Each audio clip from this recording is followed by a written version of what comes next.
सदन में कहता है कि उर्दू पढ़ा रहा है, मौलवी बनेगा, कट मौलवी बनेगा, कट मुल्ला बनेगा। मैंने जोगी को कहा है, जोगी याद रखना,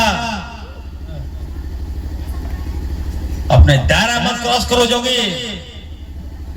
क्या बात, हम झारखंडी जरूर है, लेकिन तुम्हारा एक बोली पर बात कर रहे हैं। संभल कर बोलो, तौल कर बोलो, और अनाप शनाप मत बोलो, बता दे रहे हैं। याद रखना, झारखंड में ही कांके है। जी जी बिल्कुल। ज्यादा बोलोगे, घबराओगे तो कांके में हम भर देंगे।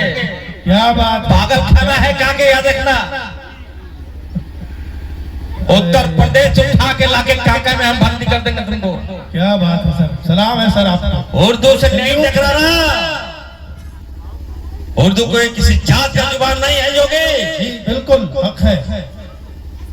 उर्दू समाज को जोड़ता है, उर्दू बेशक, नेताओं के पहली पसंद है उर्दू। बेशक।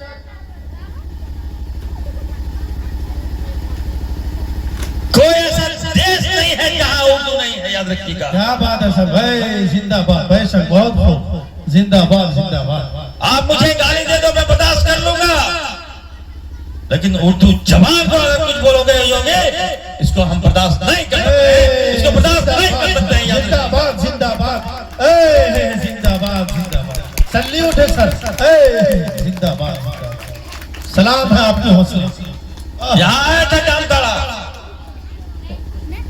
इरफान अंसारी ने रोक दिया, बोला नहीं, उसका हेलीकॉप्टर यहाँ नहीं आने देंगे। ये इरफान अंसारी है, याद रखिएगा। ये ताकत यदि कब आया है मुझे, ये ताकत यदि मुझे किसी ने दी है तो आपने दिया है, जामताड़ा की जनता ने ताकत दिया है। जिंदाबाद जिंदाबाद। तमाम युवा अपने उलेमाओं से कहना चाहता हूँ, एकदम आप लोग याद रखिए, इरफान अंसारी आपका है। हर मोड़ पे आप न केवल जामताड़ा, किसी भी जगह चले जाइए, आप इरफान अंसारी को वहां पाइएगा, याद रखिए। बहुत 4 दिन पहले डोरंडा से एक बच्ची आई मेरे पास, 5 बजे भोर में मेरे घर में आई।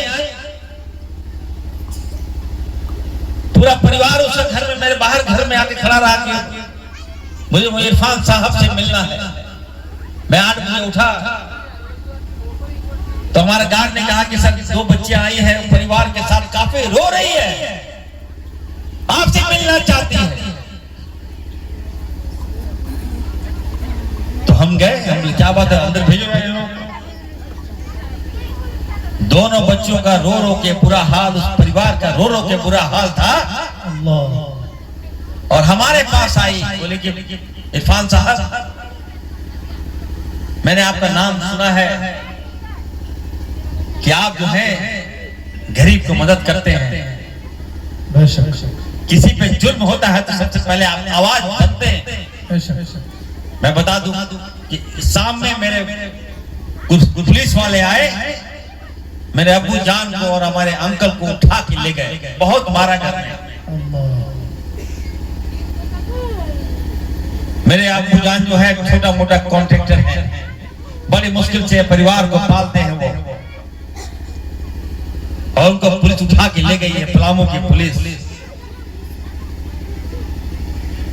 मेरे अब्बू को बचा लीजिए। हमने इतिहास जाना तो पता चला कि नहीं, ईमानदार आदमी है, ठेकेदारी करता है, फोन उन कहीं से आ जाता है, अगर कोई फोन करेगा तो उठाना ही पड़ेगा। तो गलती से फोन उठा लिया तो कहा कि किसी टीपीएस कोई संगठन है, उसका फोन आया होगा, उठा लिया। मैंने लगाया एसपी को फोन,